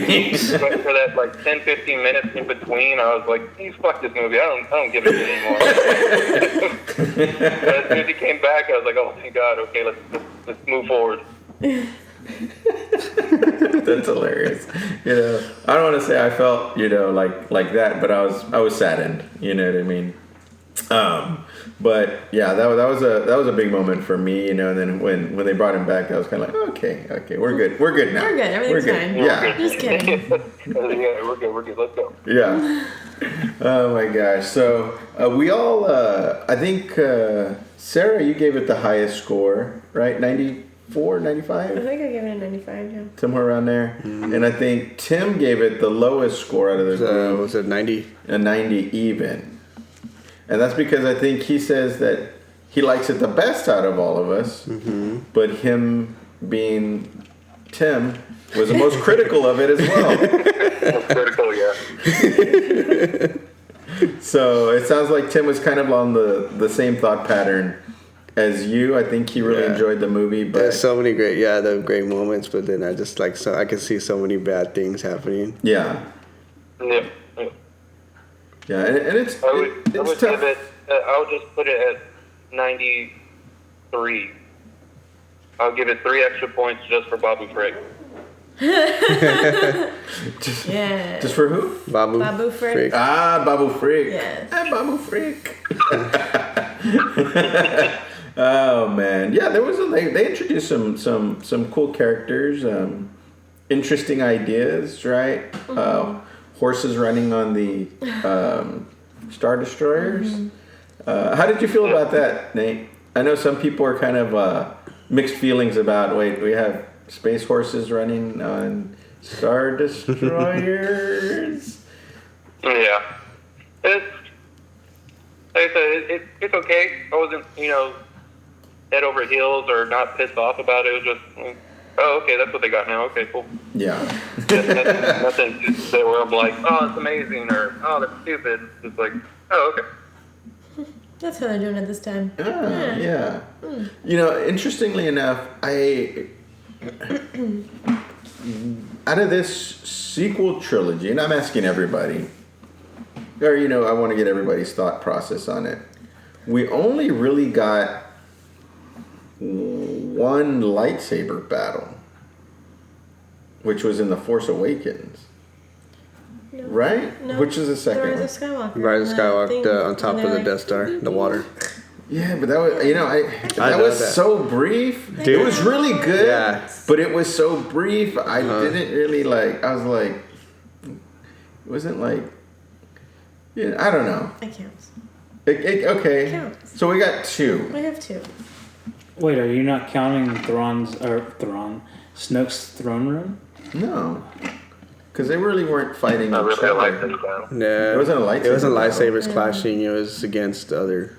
Yeah, it was the Praetorians. Mm-hmm. I don't know. I mean, how do y'all feel about that? Are you counting? Can we define lightsaber battle? I'm counting that, or at least their lightsaber battle. I mean, yeah, it might not have been on lightsaber, but they're still battling, which requires lightsabers. I mean, okay, let's just say episode 3, after Anakin decapitates Count Dooku, everything that happened after that, having to fight off the droids, having to fight the guys with the shield staffs or whatever they're called, the energy shield staffs. Yes. Would you not count that as a battle? It's a battle. Yeah. But not a It's more lightsaber of an battle. escape. Yeah. I guess I didn't say lightsaber I see against lightsaber. I will give you a concession. I understand what you're saying. In the Number 2 was not a lightsaber battle. in the comics, episode 8. where Knights of Ren is coming to be, where he's like recruiting his guys. Doesn't one of them have a lightsaber besides Kylo Ren? Doesn't one of them have another one, like their own? I haven't gotten to that point yet because Are you talking about the comic book? yes. Yeah, there's one that has lightsaber. See, I thought so. Just one. Yeah. Ren, the actual Ren, not Knights of Ren, but the actual Ren, he has his own lightsaber. Yeah, the rest are melee weapons. We never really got a confirmation on the Force vision at the end, though, either. The end of the Force vision where, it looks like a bunch of dead bodies and the Knights of Ren are there in the rain. Yeah, that was never... Because he was also holding another lightsaber, too. Mm-hmm. I'm hoping that we get that in The the novelization. comic or the novelization. Because the novelization comes out, I think, in March, and I'm probably going to pick that up on Audible. Yeah. So right Is I now... think we need a Knights of Ren series Yeah, I agree. because they were just terrible and kind of pointless in Rise. They're just there, Yeah. In the shadows. No, I agree with that, Nate, that they need to expound on the Knights of Ren and what they are, what they wanted to accomplish. Yeah. You know what I mean? They're really hyped up as these really badass, mercenary type guys. Absolutely, and You didn't get to see anything on it. I kind of wanted them to have like a line or two. McClunky. Yeah, I mean, my God. it's like a standoff. You know, it's Kylo. You're in this. You're surrounded, and I just wish one of those guys said something to him, like to talk shit. Traitor. Yeah, so like that, like one line. Yeah, we just got that one word No. from him, and it turned out, everybody was like so excited after that movie. A bunch of memes about him. If we got one line from him or any of those guys, it just would have given them, I think, that much more attitude in their character. Yeah. Now you For died. it would have been much more exciting. We say that the Ben Solo's only line in 3 movies was "ow." Yeah. It's true. Was Al? Kylo Ren had all the lines. Yeah. Oh, okay, okay. Yeah. I still like the whole. But let's do this. I don't know why I like it so much. It was very Han Solo, like. Yeah, it was. It was. All right, here we are. Let's do this. Yeah. It's great. Well, what, did you guys want to ask Nate anything else about the Rise of Skywalker? What's going on in his life? And how's your baby girl? She's doing good. Like you said, she's real. I got her real into Star Wars because I knew I wasn't gonna have a babysitter to be able to watch her for that. So I was like, okay, we're gonna push, Force Awakens and Last Jedi because they're on Disney Plus, and we just kept on watching them every single day, and it got to the point where it was getting annoying having to watch Star Wars every day because it got to the point where she would wake up and immediately say, "Daddy, Star Wars." Daddy, Star Wars. I'm like, okay, you're watching Star Wars. She's kind of getting off of it now, and like I said, now pretty much every day watching Paw Patrol or My Little Pony. That's what's going on in my life. Very nice. Well, did you guys? Did you? What? You What? have anything for Nate? When are you planning on going back to Disney? Oh yeah. We're probably going back this year in September, so I'll be checking out Galaxy Edge, and hopefully my daughter's tall enough so we can ride the Falcon. Did y'all go there last time for that? I don't think it was open yet. Though. Say that again? It wasn't open the last time y'all went? No, it opened the week after we left, so that kind of sucked. But Okay. That's kind of suck. It does. Yeah. that's why we got to go back. Okay. So I'm hearing, Nate, that the Rise of the Resistance ride is open, and from somebody at work, their family member went maybe about a week ago. Their family member said that they had to be at the park by 4:30 a.m. Jeez. to be able to get a ticket to get on this ride. Yeah, they're doing a new deal where you have to be in the park and then you get to be put into a queue, so you don't actually have to wait in a 200, 300-minute wait line. They'll just tell you, hey, it's your turn. It's kind of like going to a restaurant and they give you the little buzzer. Yes. And when it buzzes, it's your turn to go sit down. So it's the same concept as that, so it kind of takes away from the line. But it's first come, first serve, and like that's why everyone's there at 4 a.m. trying to get in the queue so they can get on it. Wow. Dang. So you need a fast pass for the queue. Yeah, pretty much. You need an even faster pass or something. Or faster pass, yeah. Yeah. I'm waiting to see when they're going to let people sign up online. So when they get there, they get their queue. Do it in advance. Yeah.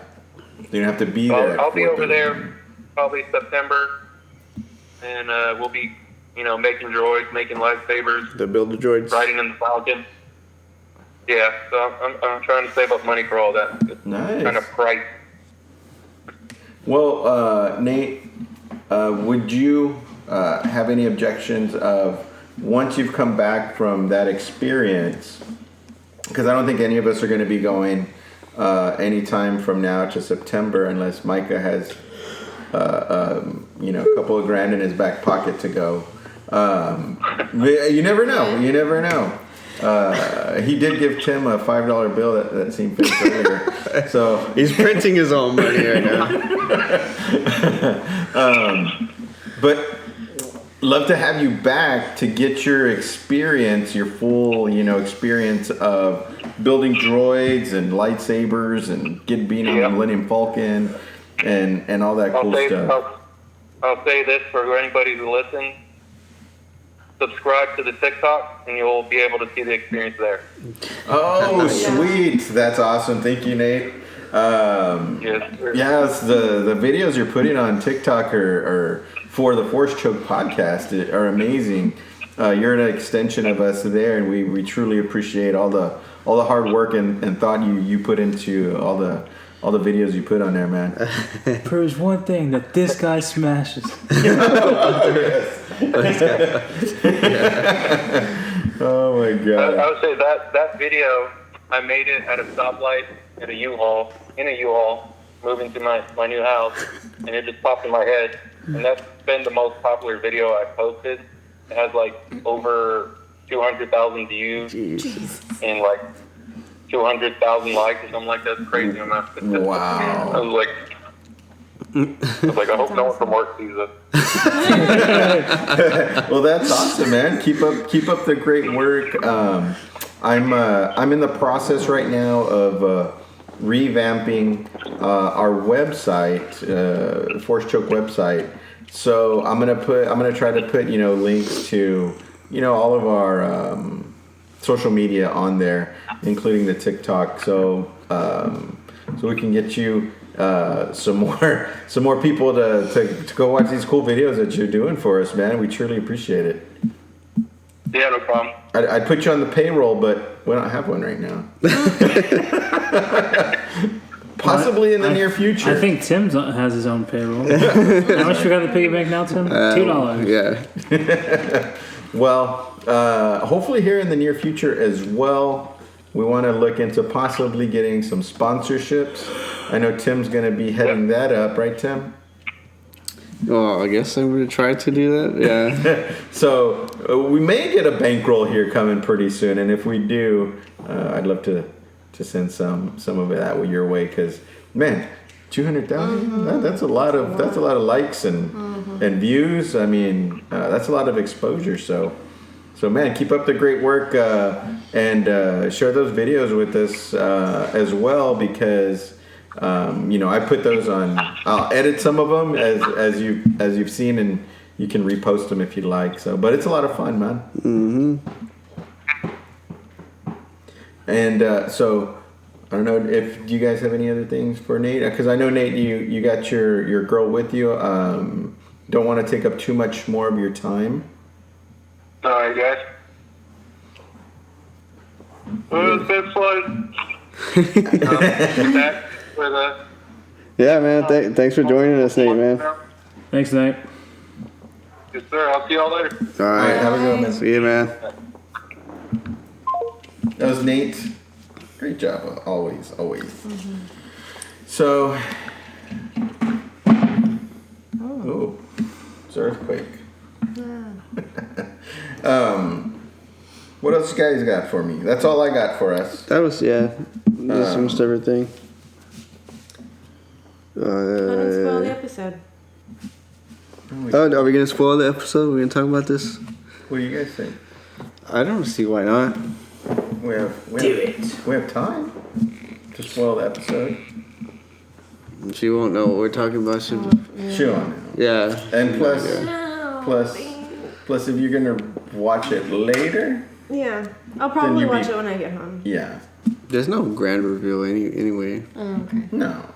Well, that's what I was going to talk to you about. Okay, go. Because I really don't know, since I haven't really seen Clone Wars, who that was at the end. That's missing. Yeah. It's missing? Well, that they're... Missing or Missy? Missing. Oh, okay. That's yeah. It's Missy. Okay. See, because when I saw that, when they came out and they were talking to the Republic, Samuel Jackson's character, right? I mean, we mixed with it. Mm-hmm. Like, there's only 2 of the clones, and I remembered 3. Mm-hmm. So in the whole show, there was only 2. The third one, is that the guy from at the end? They didn't show him, right? They just talked about him. Would you just say it instead of saying this guy? His name is Echo, Was it? I think its name is Echo. but they called him by his number. Yeah, well, they talk about it in the beginning of the episode. So it's CT1409. Oh, yeah, sure. That's how I remember. Let's go with that too. Okay. I don't know. Clone The only one I Trooper, know for sure is CT5555. Clone Trooper 1409, also known as Echo, which is he was one of the three guys He's missing. that always help out. So at this point in time in the Clone Wars, the clone troopers are having difficulty breaking, like, I guess, the ranks of the separatist droids. Seems like every plan they put into action, the droids already know what they're doing. Mm-hmm. And so they're like, well, every strategy that we come up with, they're already, seems like they planned for it. Mm-hmm. And so they get a ragtag. Mm-hmm. The Bad Bunch. Yeah. Clone Force 99. They call him the Bad Batch as their nickname. Yeah, That's they're clones. literally what I just said. But You said the Clone Bunch. No, I Or the didn't. bad. You said the Bad Bunch. No, Batch. I said the Bad Batch, the Clone Force 99. I didn't hear Batch. I heard Bunch. Because you haven't been paying attention to them. I heard Bunch, dude. anyway, They say mutations with favorable Semantics. Yes. mutations or something. so they're clone mutations, like Micah said, with what favorable. This is something like that. Favorable mutations or favorable changes or something like that. Yeah. With heightened skills and different skills. That's why they didn't get rid of them. Oh, Yeah. that sounds. Yeah. So one of them's like super strong. Yeah. Another They're one's like- like sharpshooter. They're like the Suicide Squad of. Yeah, exactly. Yeah. Of the clones. Okay. Yeah. Okay. Where Some as Nate people said, are- X-Men. Yeah, some And they people have are saying 100%. X-Men. Oh, You said yeah. Suicide Squad. I said the Predator team. Yeah. Okay. Yeah. So But yeah. Either way, Exactly. they're. Right. What do you think? How many episodes do you think there's going to be? They haven't released that yet, have they? 13, 20? Usually it's been between 13 to 23 episodes per season. Yeah. Well, no, that's why I'm asking because I think the last season there was an exception to the last season because they kind of like just shut it off at Yeah. 13. So what's his name? So it was Hunter, the four Bad Batch. Hunter, Tech, Sharpshooter, Crosshair, well, and then it wasn't merch. It sounded like they said merch at one point. It's then the big guy. Big good. I don't remember their names. I forget. Yeah, He's because who's a bad Star Wars fan now? Dickhead. What's the heck is his name? Nate shared it. Let me look your. I forgot his name. Nate. There you It was M. Father. What's Wrecker. What? Wrecker. Oh, I don't know why I was thinking that. Fuck. Well, M upside down is a W. W. Yeah, there you go. Where now? See, You I'm had it curious. set So, to where do you one think they're gonna end this? So Wrecker was like the loudmouth. Of Do you the think group. they would end it with like Anakin and Obi-Wan flying in, like how they opened up Episode 3? Or do you think they're actually going to go more depth in them actually executing Order 66? I was surprised not to see Ahsoka in this one. True. I think it was just an opening episode. Because the whole trailer seemed like it was her, so I thought we were gonna get No, this show was gonna be more about her. No, Yeah. I was wrong. So did I. I was semi-pleased with this episode. Thought it was okay. I mean, I thought it was good. I mean, yeah, I thought you would assume they would have done a little bit more for it being a first episode coming back. You would have seen more of Anakin or more of Obi-Wan or something like that, but they didn't, and that's fine because the whole point of the show is not just simply about them. They made Yeah. it all Clone about Wars the clones. Yeah. Yeah. You know, and I'm sure again, I trust their writing that it's gonna they started it out where they needed to Yeah. because it's Yeah. gonna fill a bigger void going forward with the story, especially if they do find Echo. Right. So, moving on, right? They can't seem to defeat some of the droids in certain areas of the galaxy. And so, one of the clones is like, I forgot his name. Captain Rex? Oh yeah, it was Rex. Jesus Captain Rex Christ. was like, I think Echo might still be alive, and everybody's like, there's no way he's dead. All that stuff fell on him, and there's no way he could have made it. Yeah. Right.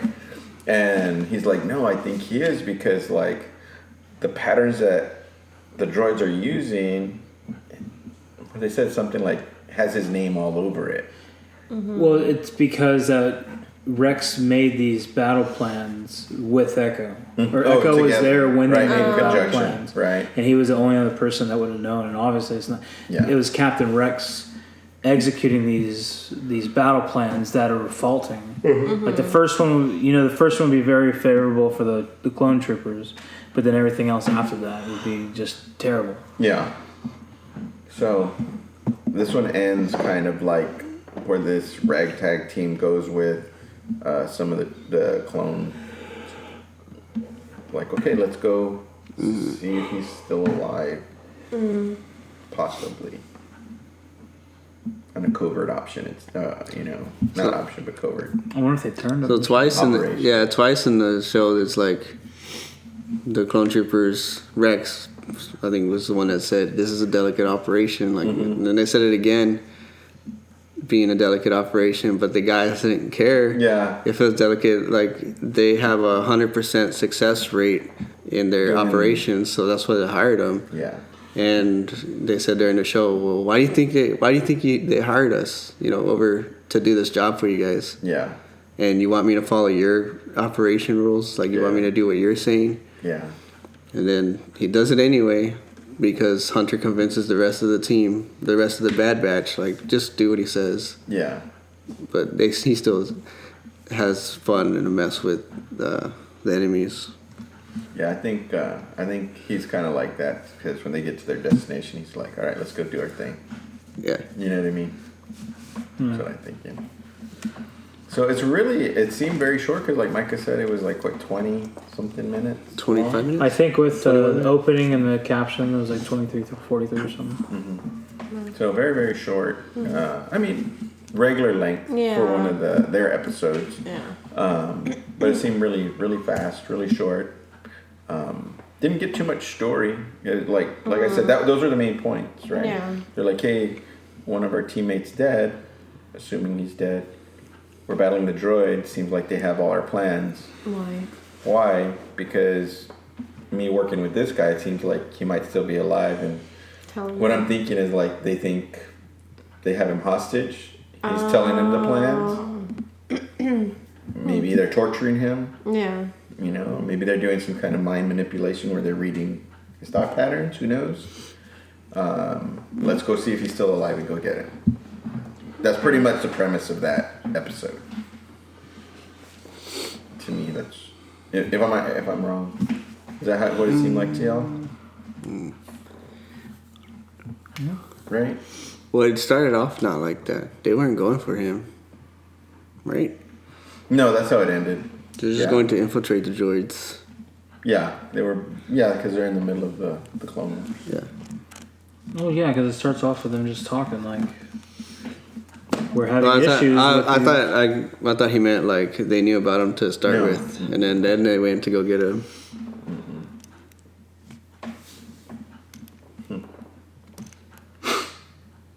So this is gonna be a weekly thing, right? Yeah, there's only one episode so far. So to answer your question, Micah. That's why I wish there was more though, because it's I more of think- a Saturday morning cartoon kind of thing now. Yeah. I'm wondering if they might have like 12. I can't imagine they'll have like a full season. He just enough episodes he does to have more of a better finishing. Yeah. But I just in part, not even so much how many episodes there are, but because it's the last season anyway, we weren't even expecting the season. It's just like it's almost like, how do you top off the last episode that they did do for season 6 with Yoda going everywhere, and then Learning how to be. I don't want to call it more band, but more band, and Darth Bane's structure coming out and all this shit, and then him figuring out what's going to happen and still chooses to do nothing about it. Stupid Jedi. Okay. Sorry I had to get it out there. He doesn't like Yoda no more. It's not that I don't like Yoda, but he's more of a bureaucrat. He knew what was going to happen and still chose to do nothing. Tim says maybe he was like Jesus. How Jesus already knew what was going to happen, but that was the will. It's gonna get done. Yeah. I mean, yeah, they talk about in the episode like he knows all this stuff is going to happen, but then he makes it very much seem like he still has a chance to change the future. Because he says we still have a fight coming up, kind of thing. Mm-hmm. But it just seems like if he knew he was going to have to fight at this point, not knowing what events would happen, like there's more he could have done. Because he knew about Anakin, he knew that there's some shit going on. Whatever. And I can't imagine him being able to see Sidious's face coming out and not being like, who has a chin that looks just like that, I wonder? Palpatine? No. Who else? You know what I mean? Like, I don't know. I just feel like Yoda could have done more. And yes, I'm pissed about it. Because he failed Anakin too. You're so on that, man. That's what I just thought. The Jedi Council failed Anakin. It's bigger than Anakin failed himself. It's bigger than Anakin. You Yoda, failed yourself. It's bigger than Anakin, and Yoda knows it. That's why he's doing what he does. Yeah, but Anakin was there at the key points for the real changing of the guard to happen.